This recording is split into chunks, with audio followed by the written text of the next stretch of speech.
Los hunos han sido barridos por romanos y visigodos en los campos cataláunicos.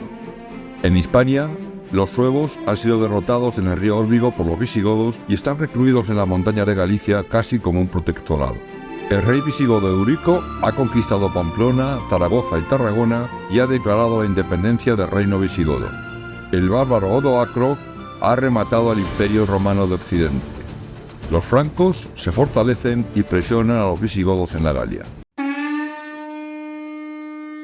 En el año 476, cuando cae Roma, los visigodos ya han comenzado a asentarse en la península ibérica y hacia el año 490 las migraciones visigodas desde el norte están en pleno apogeo. Tras el silencio en las crónicas del obispo Idacio, debemos seguir a la crónica cesaro-augustana para conocer lo que ocurre en este momento con los visigodos. La crónica dice con claridad que en el 494 Goti in Hispania ingresi sunt, esto es, que ya había migrantes visigodos estableciéndose en la Tarraconense, probablemente en los valles medio y bajo del Ebro. Mientras, fuera de Hispania, entre los años 489 y 493, el caudillo ostrogodo Teodorico el Amalo, conocido después como el Grande, ha sido enviado por el emperador de Oriente para reconquistar Italia. Está en manos del bárbaro Odoacro y sus héroes, que en el año 476 habían acabado con el Imperio Romano. En el año 493, tras una campaña en la que vence a Odoacro en varias batallas, el ostrogodo Teodorico se proclama rey de Italia, supuestamente al servicio del emperador de Oriente, siendo este el origen del reino ostrogodo de Italia. En el año 496, en España, Burdunelo, que significa pequeña mula, posiblemente fuera un apodo, es un usurpador romano que a finales del siglo V se rebela contra el reino visigodo de Tolosa. La crónica cesaro-augustana indica que en el año 496 surge un tirano en Hispania. Burdunelo se rebela contra los juramentos dados a su rey, pero no logra recabar suficientes apoyos. Finalmente es abandonado por sus propios seguidores, quienes le envían a Tolosa, donde es quemado en el interior de un toro de bronce. Hispania no es ya ajena a la presencia visigoda, por ello, después de la caída de Roma, mantiene control directo sobre la península o sobre gran parte de ella. Así era el reino visigodo de Tolosa a principios del siglo VI, antes de la batalla de Bouillé. Los visigodos, a cambio de las tierras que obtienen y de poder vivir según sus propias leyes y jefes como pueblo federado del imperio, deben prestar servicios militares, pero no tienen ninguna autoridad sobre los galorromanos. Conservan sus propias costumbres y religión. Los visigodos, al igual que los vándalos y ostrogodos, se han convertido al cristianismo, pero en su versión arriana, que era considerada como herética por la Iglesia romana, cuyos principios doctrinales habían sido establecidos en el Concilio de Nicea. En el año 484, Alarico II sube al trono visigodo. Ha de reconocer entonces que el pulso de influencias que el rey visigodo Eurico, antecesor y padre suyo, mantenía, al igual que él mismo con los francos, que habitan al norte, al otro lado del río Loira, no tiene visos de acabar favorablemente para los visigodos, ya que a estos les apoyan los obispos católicos de varias ciudades galas, como Cesáreo de Arles, adalid de la persecución de los paganos. Además, los francos tienen el apoyo de los burgundios, lo que desequilibraba claramente la situación en contra de los visigodos. El avance imparable de los francos hacia el sur de la Galia y las intentonas continuas de la hora Rex de los visigodos Alarico II por recuperar los territorios que poco a poco va perdiendo hace inevitable el choque entre los dos poderes hegemónicos de la Galia. El rey de Italia, el ostrogodo Teodorico el Amalo, trata de impedirlo, apelando a las relaciones matrimoniales que su familia mantiene con ambos contendientes, ya que él mismo está casado con una princesa franca y su hija ilegítima, Teodogonda, estaba casada con Alarico II. El ascenso y auge de reyes de visigodos y francos como Eurico y Childérico I y Alarico II y Clodoveo después hacen inevitable el enfrentamiento que tendrá lugar en un cercano lugar a Poitiers en el año 507. El fin del reino visigodo de Tolosa, la batalla de Bouillé. La batalla de Bouillé es la batalla decisiva por el control de la Galia entre visigodos y francos que tiene lugar en la primavera del año 507.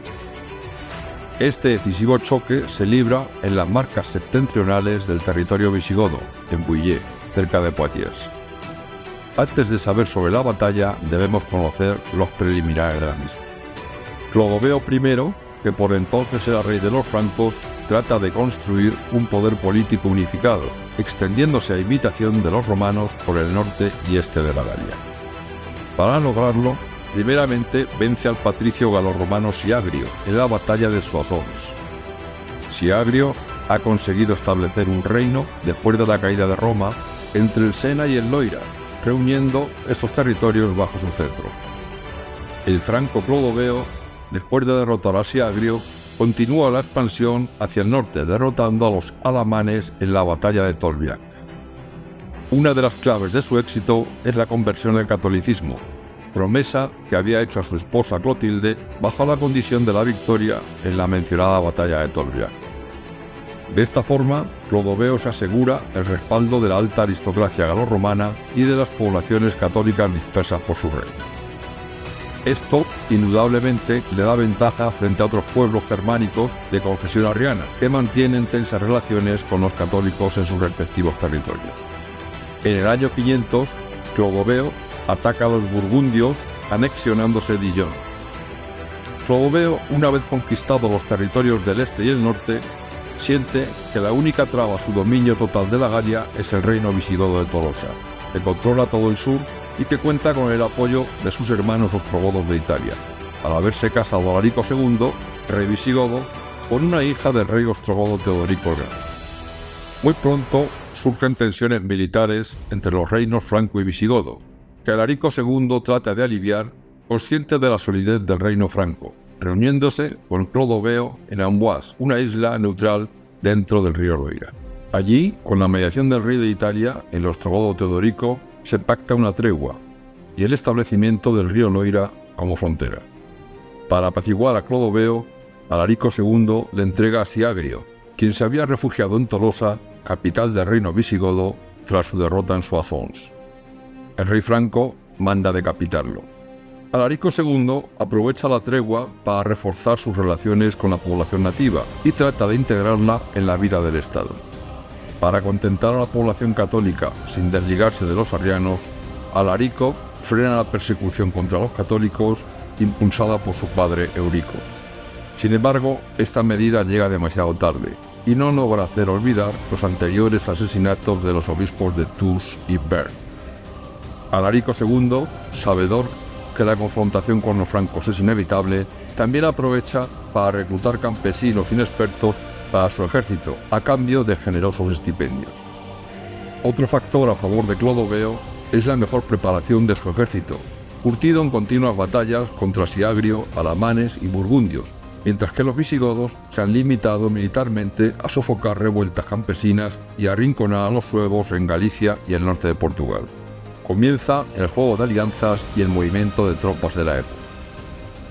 Teodorico el Grande, sabedor que el choque entre visigodos de un lado y francos y burgundios de otro es inminente, se pone en marcha con su ejército desde Italia, con la intención de ayudar a sus hermanos visigodos.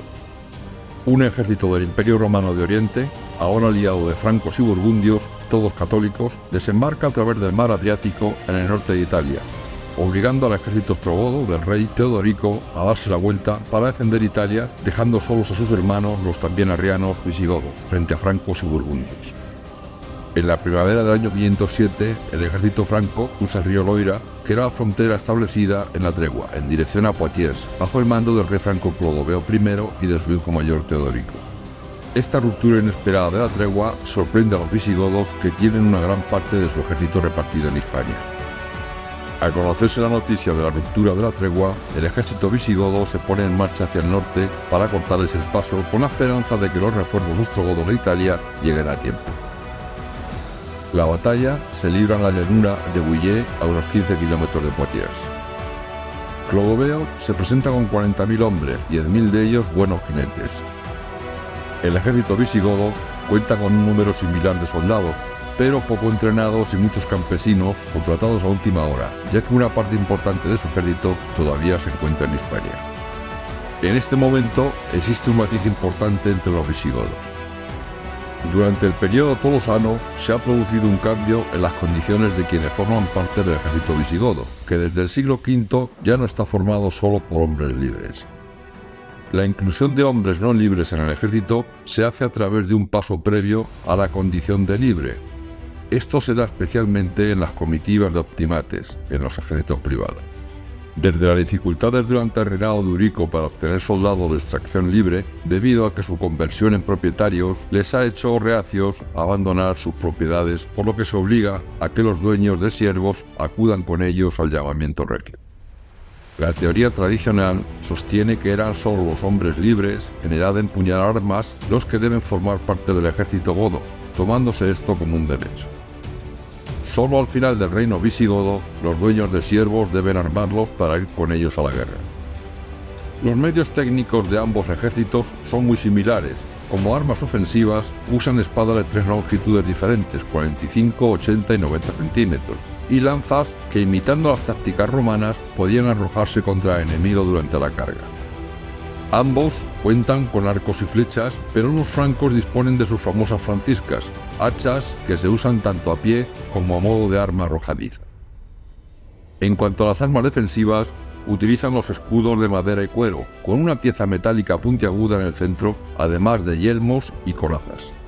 Cuando ambos ejércitos se encuentran frente a frente, rápidamente, tras varios amagos de la caballería de ambos ejércitos, se inicia una terrible lucha frontal, cuerpo a cuerpo. La batalla está igualada hasta que se produce un combate singular entre el rey franco Clodoveo y el rey visigodo Alarico II. La lucha no tiene cuartel, está muy igualada, hasta que en un descuido, el visigodo se resbala y el franco Clodoveo, con un demoledor mandoble, mata al rey visigodo Alarico II. La noticia corre como la pólvora en el campo de batalla, demoralizando a los visigodos, entre los que cunde el desánimo, y tal y como había ocurrido en la batalla de Tolbiac contra los alamanes, la muerte del rey dicta la desbandada de los visigodos, que son masacrados por los francos. Solamente la intervención in extremis de sus hermanos ostrogodos permite que los visigodos puedan retirarse hacia Hispania. El rey visigodo Alarico II perece en la batalla de Bouillé, y a la tumba se lleva el reino de Tolosa, que queda reducido a una estrecha franja costera en la antigua provincia narbonense, con ciudades como Narbona, Carcassonne, Arles y Nimes. Esta batalla pondrá fin de un plumazo al reino visigodo de Tolosa para dar lugar poco a poco al reino visigodo de Toledo. Como consecuencia de la batalla, prácticamente se acaba la presencia visigoda al norte de los Pirineos, a excepción de la región de la Septimania. Después de la batalla de Bouillé, Gesaleico, hijo ilegítimo de Alarico II, se refugia en Narbona, donde es elegido en el aula regia Rex Visigotorum por los nobles godos. Como nuevo rey, su reinado durará desde el año 507 hasta el año 511. A continuación, los restos de la población goda, que aún estaban en el sur de la Galia, comienzan a retirarse hacia España, donde les esperan vientos más favorables. El elegido rey visigodo Gesaleico intenta entonces a la desesperada defender Tolosa, todavía capital del reino, pero se ve obligado a replegarse. Tras la batalla de Bouillé, los visigodos pierden la Aquitania francesa y sus centros de poder y se trasladan a Hispania. Los visigodos habían fundado el primer estado independiente dentro del territorio romano en el año 875, en el que su rey Eurico se había declarado independiente de Roma. Tras la muerte de Alarico II, el nuevo rey Gesaleico, que era hijo bastardo de Alarico II, intenta a la desesperada organizar en cierto sentido su reino desde Narbona. Al mismo tiempo, el rey ostrogodo de Italia, Teodorico el Amalo, siguiendo sus propios intereses, se prepara para lograr sentar en el trono visigodo a su nieto Amalarico y salvar al mismo tiempo la vida misma del reino visigodo en la lucha que mantiene contra borgoñones y francos. Los visigodos conservan aún en las Galias las regiones de la Narbonense, que forman la Septimania, y la Provenza, cuyas ciudades más importantes son Narbona, Arles y Marsella, respectivamente. Borgoñones y francos desean también apoderarse de estas regiones, y Gundebaldo, el príncipe de Borgoñón, que tanta influencia había tenido en la corte romana, ahora desde su reino de Borgoña, sitia Narbona, donde está Gesaleico, y provisionalmente puede decirse la corte visigoda. La ciudad es conquistada por el Borgoñón. Perdida en Narbona, como nos dice San Isidoro, con gran vergüenza para Gesaleico y gran matanza de sus hombres, el rey visigodo se traslada a Barcino, la actual Barcelona. El ejército franco-borgoñón se dirige después hacia el sur de la Galia, a Ródano, y sitia la ciudad de Arles, que a pesar de la falta de todo auxilio visigodo, resiste extraordinariamente a pesar de los intentos de entrega a traición a los francos intentos que se atribuyen unas veces al obispo católico San Cesáreo y otras a los judíos. Difícilmente hubiese podido resistir tanto la ciudad sin la intervención del ostrogodo Teodorico, rey del vecino reino de Italia. Pero no creemos, como a veces se dice, que la intervención del ostrogodo se deba a un acuerdo existente entre el visigodo Gesaleico y Clodoveo, rey de los francos, en virtud del cual éste se comprometa a ayudar a aquel en la conservación de su reino de Hispania a cambio de la renuncia a toda la Galia. El ostrogodo Teodorico interviene contra el rey visigodo Gesaleico, lanzando una campaña contra francos y borgoñones no porque exista ese acuerdo, sino porque defiende el derecho que cree que tiene su nieto Amalarico al trono visigodo. En el año 510, un ejército ostrogodo, mandado por el duque Ibás, diestramente elegido por Teodorico, ya que no solo tiene grandes condiciones militares, sino que además es católico, logra derrotar al ejército sitiador franco-borgoñón, liberando a Arles, la que en otro tiempo había sido capital de la Galia. A continuación, el franco Clodoveo levanta el sitio de Carcasona, otra importante ciudad visigoda del sur de la Galia. Poco después, el ostrogodo duque Ibás logra recuperar Narbona y las regiones de la Septimania y la Provenza, que de momento siguen siendo visigodas. Aunque, dado el gobierno que hemos de ver del ostrogodo Teodorico en Hispania, la Provenza pasa después a ser ostrogoda. Una vez lograda la paz con francos y borgoñones, el ostrogodo duque Ibás se dirige hacia Barcelona contra el visigodo Gesaleico, hijo ilegítimo de Alarico II y actual rey de los visigodos. El visigodo se comporta, como nos dice la crónica cesaro-augustana, con gran ineptitud política, incluso da muerte a Goerico, sin duda el famoso boyarico de la corte de Alarico II en su propio palacio de Barcelona. Atacado en este mismo año 510 por el ostrogodo Ibás, Gesaleico cobardemente huye al reino vándalo de África en busca de ayuda. A partir de este momento, la España visigoda queda bajo el gobierno del ostrogodo Teodorico, en nombre de su nieto Amalarico, para el que quería el trono hispano. Pero sin duda, los partidarios del visigodo Gesaleico han de intentar su reposición en el trono. A una sublevación de este estilo debe referirse la muerte del conde Beila en Barcelona, de la que nos da noticia la crónica cesaro-augustana. En este mismo año, 510, regresa del reino vándalo de África Gesaleico, donde se había refugiado en busca de auxilio, sin vándalos que le apoyen, pero con dinero como ayuda. Los vándalos no se han querido comprometer más.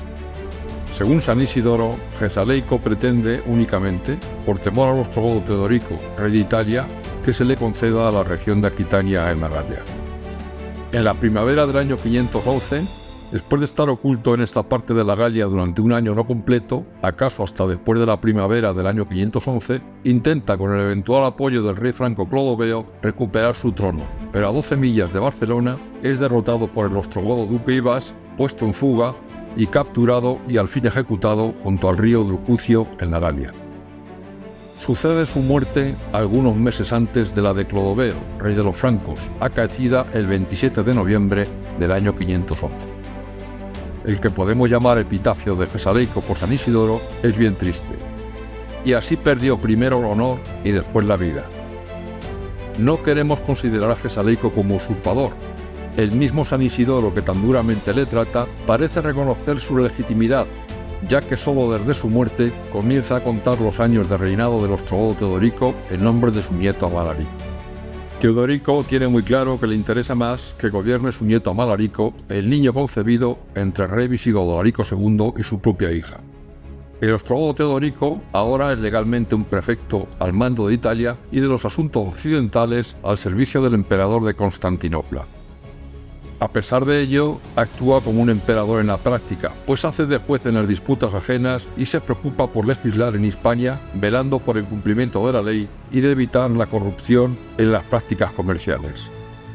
La apuesta por su nieto Amalarico es muy inteligente, pues inicia una etapa que podríamos denominar como intermedio ostrogodo y que comprende el reinado de Amalarico y de Teudis, después de él, teniendo a Hispania en la órbita de Italia durante casi 2 décadas. La supremacía ostrogoda en Hispania. Entre el año 511 y el 526, año de su muerte, el rey ostrogodo Teodorico el Grande ejerce la regencia sobre el reino visigodo de Hispania, en nombre de su nieto Amalarico, un niño hijo legítimo de Alarico II. Teodorico el Grande confía el gobierno de Hispania a dos funcionarios, uno ostrogodo y otro romano, que tienen que hacer frente a la difícil recuperación tras el desastre de Huille. Además, serán los encargados de recaudar el impuesto en grano que Teodorico impone a Hispania y que sirve para alimentar Roma, lo que levanta protestas por los excesos cometidos por los recaudadores. Al final de su especie de regencia, Teodorico nombra gobernador militar de Hispania a Teudis, un ostrogodo acaudalado que se había casado con una rica hispano-romana. Teudis llega a hacerse casi independiente del anciano Teodorico, que se encuentra muy lejos, en Italia. Teudis se apoya en la nobleza visigoda, descontenta porque los más altos cargos del reino están ocupados por extranjeros ostrogodos. Sin embargo, Teudis paga puntualmente el tributo anual debido al monarca ostrogodo. Tras la muerte de Teodorico el Grande en el año 526, ocupa el trono visigodo su nieto, Amalarico, que reinará desde el 526 hasta el 531, quien inmediatamente firma un tratado con el ahora rey ostrogodo de Italia, Atalarico, sucesor de Teodorico el Grande, por el que el reino visigodo queda exento del pago del tributo anual a Italia y asimismo recupera el tesoro real que estaba en manos de los ostrogodos desde que estos ocuparan Carcasona tras la derrota visigoda en la batalla de Huille. De igual forma, queda fijada la frontera entre los dos reinos en la desembocadura del río Ródano, por lo que se confirma que la parte occidental de la provincia galia-narbonense, también llamada Septimania, depende exclusivamente del reino visigodo de Hispania, consolidándose así las fronteras del reino visigodo de Hispania y dando origen al nacimiento de la nación española. Esta es la primera vez que esta región es conquistada por los visigodos, quienes se dedican a establecer sus propias leyes y costumbres. Los visigodos establecen su reino en la Hispania peninsular durante más de 200 años.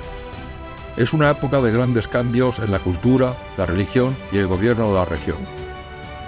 Durante este tiempo, la cultura romana es reemplazada por la cultura visigoda, la religión cristiana se amplía y se establece una monarquía visigoda que gobierna el reino. Los españoles somos, pues, descendientes directos de los visigodos. El reino de España de los godos será una unidad política, administrativa, jurídica, cultural, religiosa y lingüística y que comprende la totalidad de la península ibérica y la narbonense gala. Su sistema político es la monarquía hereditaria en la estirpe de los baltos y los amagos. Las familias godas dan el definitivo impulso a la colonización de España después de la derrota de Huille. Antes habían sido más bien un ejército de ocupación. Durante 4 siglos estuvieron fluyendo godos hacia España. Las cifras de obispos godos e hispanos se van igualando con el tiempo, a partir del Séptimo Concilio de Toledo, y teniendo en cuenta que los obispos son elegidos por todos los fieles católicos, es seguro que en las ciudades la población goda e hispana tiende a aproximarse. Se estima que las cifras finales de godos en la península superan el 35% de la población total.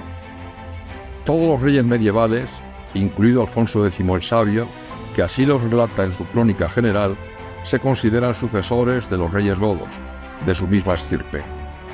Lo mismo que la nobleza, por esa razón consideran un derecho legítimo la reconquista del territorio perdido frente a los musulmanes. Los visigodos son el pueblo que primero identifica dentro del Imperio Romano de Occidente unos límites precisos como patria y Estado. La lengua goda fue determinante en la formación de la lengua castellana, que es el latín hablado por los godos. Los españoles somos godos, somos sus descendientes. Si no fuera así, todos tendríamos la tez morena y el pelo negro y rizado, como nos describe el cronista visigodo jordanés en el siglo VI en el capítulo 2 de su wiki. Y aquí, queridos amigos, termina esta crónica acerca del largo camino que realizan los visigodos hasta llegar a su destino final, Hispania, donde instauran los cimientos de una gran nación. Si te ha gustado este capítulo, puedes darnos un me gusta y si estás interesado en conocer el momento de la publicación de nuestros próximos vídeos, puedes suscribirte a nuestro canal de Crónicas de Hispania.